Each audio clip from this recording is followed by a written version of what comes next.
Hi friends, നമ്മളിന്ന് discuss ചെയ്യാൻ പോകുന്നത് RRB JEE എക്സാമിനെ കുറിച്ചിട്ടാണ്. നിങ്ങൾക്ക് എല്ലാവർക്കും അറിയാം, railway recruitment board junior engineer തസ്തികയിലേക്ക് വിളിക്കുന്ന ഒരു എക്സാമാണ് RRB JEE എന്ന് പറയും. സോ ഈ എക്സാമിനെ കുറിച്ചിട്ട് പലർക്കും വലിയ ഐഡിയ ഇല്ല. എസ്പെഷ്യലി നമ്മൾ സൗത്ത് ഇന്ത്യയിൽ കിടക്കുന്ന ആൾക്കാർക്ക് ഈ ഒരു എക്സാമിനെ കുറിച്ചിട്ട് വലിയ ഐഡിയ ഉണ്ടാകത്തില്ല. എന്നാൽ മാസ് റിക്രൂട്ട്മെൻറ്റ് നടത്തുന്ന ഒരു റിക്രൂട്ട്മെൻറ്റ് ബോർഡാണ് റെയിൽവേ റിക്രൂട്ട്മെൻറ്റ് ബോർഡ് എന്ന് പറയുന്നത്. സോ അതുകൊണ്ട് തന്നെ നമുക്ക് നല്ല രീതിയിൽ അപ്പോയിൻമെൻറ്റ് കഴിഞ്ഞ ലിസ്റ്റിലും നടന്നിട്ടുണ്ടതുകൊണ്ട് ഇനിയുള്ളതും നമുക്ക് നല്ല വേക്കൻസീസ് പ്രതീക്ഷിക്കാവുന്നതാണ്. സോ ഈ എക്സാമിൻ്റെ നേച്ചർ പറയുകയാണെങ്കിൽ നമുക്ക് 2 സ്റ്റേജ് എക്സാംസ് ആയിട്ടാണ് നടത്തുന്നത്. കമ്പ്യൂട്ടർ ബേസ്ഡ് ടെസ്റ്റാണ് CBT1ഉം CBT2. അപ്പോൾ ഇതിൽ ടെക്നിക്കൽ, അതായത് നമുക്ക് പർട്ടിക്കുലർ ബ്രാഞ്ചസ്, അതായത് സിവിൽ, മെക്കാനിക്കൽ, IT, ഇലക്ട്രോണിക്സ് എല്ലാവർക്കും വിളിക്കാറുണ്ട്. അപ്പോൾ അതായത് കൺസേൺ ബ്രാഞ്ച് നോക്കി നമുക്ക് അപ്ലൈ ചെയ്യാൻ പറ്റും. അതിൽ CBT1 എന്ന് പറയുന്നത് നമുക്ക് പ്യുവർലി നോൺ ടെക്നിക്കൽ ആയിട്ടുള്ള എക്സാമാണ്. അതിനകത്ത് നമുക്ക് ജനറൽ സയൻസ്, അതുപോലെ തന്നെ ജനറൽ അവയർനെസ്, പിന്നെ നമ്മുടെ മെൻ്റൽ എബിലിറ്റി ഒക്കെ അളക്കുന്ന എക്സാമാണ്. 150 മാർക്കിൻ്റെ എക്സാമാണ്. 90 മിനിറ്റ്സ് ആണ് നമുക്ക് ഡ്യൂറേഷൻ ഉള്ളത്. അങ്ങനെയാണ് നമുക്ക് CBT1 എന്ന് പറയുന്നത്. പക്ഷേ ഈ CBT1ൻ്റെ പ്രത്യേകത എന്ന് പറഞ്ഞാൽ CBT1ൻ്റെ മാർക്ക് എന്ന് പറയുന്നത് നമുക്ക് നമ്മുടെ റിക്രൂട്ട്മെൻറ്റ് ഒരു സ്റ്റേജിലും നമുക്ക് യൂസ് ചെയ്യുന്നില്ല. അതായത് ജസ്റ്റ് ഒരു ക്വാളിഫയിങ് എക്സാം മാത്രമാണ് CBT1 എന്ന് പറയുന്നത്. ഈ CBT1 ക്വാളിഫൈ ചെയ്താൽ മാത്രമാണ് നമുക്ക് CBT2 അറ്റൻഡ് ചെയ്യാൻ പറ്റുന്നത്. അപ്പോൾ CBT1 നമ്മൾ ആ ഒരു കട്ട് ഓഫ് മാർക്കിനേക്കാളും കൂടുതൽ വന്നു കഴിഞ്ഞാൽ യു ക്യാൻ അറ്റൻഡ് CBT2 എന്ന് പറഞ്ഞു കഴിഞ്ഞാൽ പ്യുവർലി ടെക്നിക്കൽ എന്ന് പറയാൻ പറ്റത്തില്ല. ടെക്നിക്കൽ 150 മാർക്കാണ് മൊത്തത്തിൽ മാർക്ക് ഉള്ളതിൽ. 100 മാർക്ക് ടെക്നിക്കലും ബാക്കി 50 മാർക്ക് നോൺ ടെക്നിക്കൽ തന്നെയാണ്. നോൺ ടെക്നിക്കലിനകത്ത് നമുക്ക് computer applications, science, physics, chemistry, അതായത് ബേസിക് ലെവലിൽ നമ്മൾ 8th, 9th, 10th പഠിച്ച കാര്യങ്ങളൊക്കെ തന്നെയാണ് ചോദിക്കുന്നത്. അപ്പം നമുക്ക് 150 മാർക്കാണ് ഉള്ളത്. അപ്പോൾ നമുക്ക് ഫൈനലി നമ്മൾ റിക്രൂട്ട്മെൻറ്റ് സ്റ്റേജിലേക്ക് പോകുമ്പോൾ CBT1 നമ്മൾ സ്ക്രീനിങ് ടെസ്റ്റായിട്ട് എടുത്തിട്ട് CBT2ലേക്ക് കടക്കുമ്പോഴത്തേക്ക് നമുക്ക് ആ ഒരു മാർക്ക്, ആ 150ലുള്ള മാർക്ക് മാത്രമാണ് നമ്മൾ ലിസ്റ്റിലേക്ക് കയറുമോ ഇല്ലയോ എന്നുള്ളത് തീരുമാനിക്കുക. അതായത് ഒരു ഡെഫിനറ്റ് കട്ട് ഓഫ് ആണ്. മിക്കവാറും എബവ് 90 ഒക്കെ ആയിരുന്നു കഴിഞ്ഞ തവണ ഉണ്ടായിരുന്നത്. അപ്പോൾ 90 എബവ് ഒരു മാർക്ക് നിങ്ങൾക്ക് depending upon the cut off, എക്സാമിൻ്റെ ഒരു ലെവലൊക്കെ അനുസരിച്ച് കട്ട് ഓഫിനേക്കാളും മേലെ മാർക്ക് വരുവാണെങ്കിൽ നിങ്ങൾ CBT2 ക്വാളിഫൈ ചെയ്യും. നമ്മൾ സാധാരണ 2 ടയർ എക്സാം എഴുതി കഴിഞ്ഞാൽ പിന്നെ ഇൻ്റർവ്യൂ എന്നൊരു കടമ്പയാണ് പറയുന്നത്. പക്ഷേ നമ്മളിവിടെ RRB JEEയിലുള്ള പ്രത്യേകത എന്ന് പറഞ്ഞു കഴിഞ്ഞാൽ ഈ 2 സ്റ്റേജും കഴിഞ്ഞ് കഴിഞ്ഞാൽ പിന്നെ നമുക്കുള്ളത് ഡോക്യുമെൻറ്റ് വെരിഫിക്കേഷനാണ്.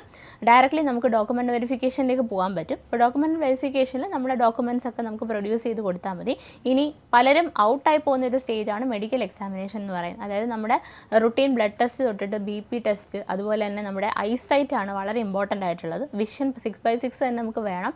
അങ്ങനെ വിഷന് കുറച്ച് സ്റ്റാൻഡേർഡ്സ് പറഞ്ഞിട്ടുണ്ട്. അപ്പോൾ സ്പെക്സ് ഉപയോഗിക്കുന്നവർക്കൊക്കെ കറസ്പോണ്ടിങ് കുറച്ച് റിലാക്സേഷൻ, അതായത് നമുക്ക് നമ്മുടെ ഡിപ്പാർട്ട്മെൻറ്റ് അനുസരിച്ച് കുറച്ച് റിലാക്സേഷൻസ് ഉണ്ടെങ്കിൽ കൂടി ഒരുപാട് ഐ പവർ ഉള്ളവർക്കൊക്കെ സാധാരണ ഈ ഒരു സ്റ്റേജിൽ അങ്ങ് ഔട്ടായി പോകാറാണ് പതിവ്. സോ നമുക്ക് മെഡിക്കൽ എക്സാമിനേഷനൂടെ കഴിഞ്ഞാൽ മാത്രമാണ് നമുക്ക് ലിസ്റ്റ് ഫൈനലി പബ്ലിഷ് ചെയ്യുകയും നമുക്ക് റിക്രൂട്ട്മെൻറ്റിനനുസരിച്ച് ജോലി കിട്ടുമോ എന്നുള്ളത് തീരുമാനിക്കുകയും ചെയ്യും.